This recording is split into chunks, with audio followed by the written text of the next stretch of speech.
Nendlebe ngize nendaba. Cela ukuphendula emgwabeni including nalowo mfethu omunye lo Mhaga. Khona lo omunye obuza iquestion efana neyakho. Ngiyalazi vele ukuthi animthandi baba uZuma.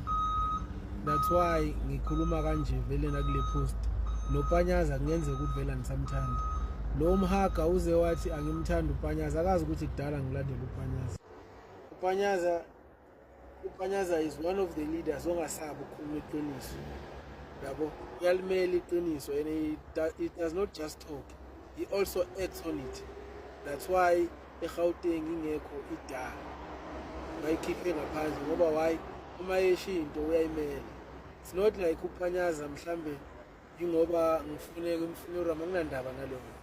Mina any leader that puts abantu base South Africa first is my leader. So know that from today. Ungangitshela ukuthi mhlambe recommend uPanyaza la ngoba kukhona engihlosile ngalokho. uPanyaza is talking about izinto abantu base South Africa eziba affectayo and he also acts on it.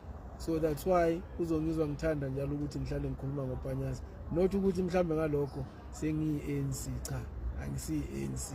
Hambile lapho. Lalelani. Ubaba uNcamalala, he did what he did because he gave everyone a chance. Everyone got a chance. Ubaba uNcamalala mayengena as a president, and then they fumbled. Bayenza izinto owangamele ngabo bayazenza. That's why basenimbiza ngobaba uMashafula ukuthi every now and then there is a reshuffle ebusuku lapha kuba nama family meeting. Sekukhishwa usibanibani sengena usibanibani because abantu bebengenzi lento akathi abayenze. So this thing, the plan around it was indaba ye socio-economic development, of which at the time it made sense and it can still make sense even today. Because why?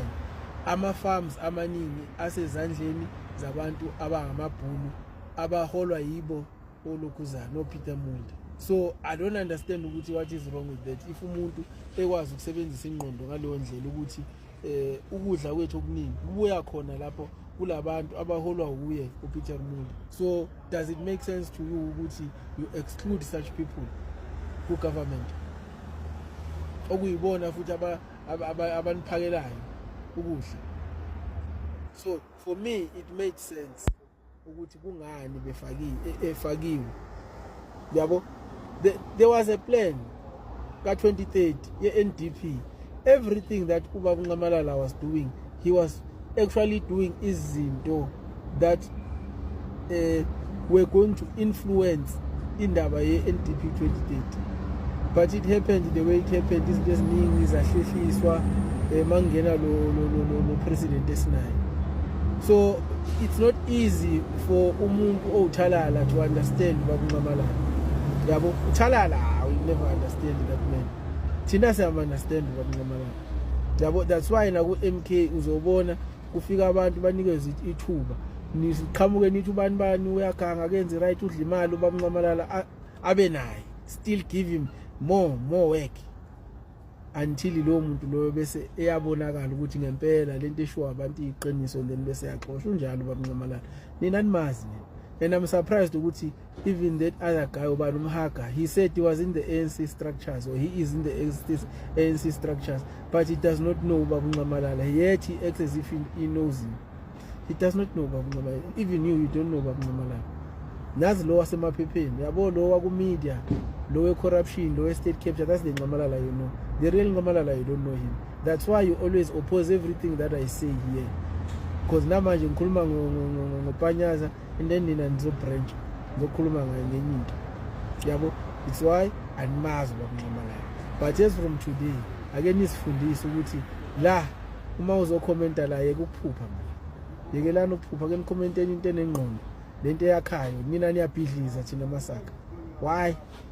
Nilwelani nini? Niyiliphi nina kahle kahle? Niyazi ngiyacasula nina mgqabeni. Nobabili noMhaga. Khona lokho okunye bathi uZuzu. Hayi niyaphoqa. uZuzu ungcono ke ngoba vele isipoki yabo asimaza ngeke simkhombe. Nina singanikhomba nokumkhomba kodwa nje indlela engayo manje ayinathithiza manje. Niyangiphoqa. Hawu niyangiphoqa. then even wesinika ku-ANC still you don't understand umuntu obekuyi-leader yenu ku-ANC hayi man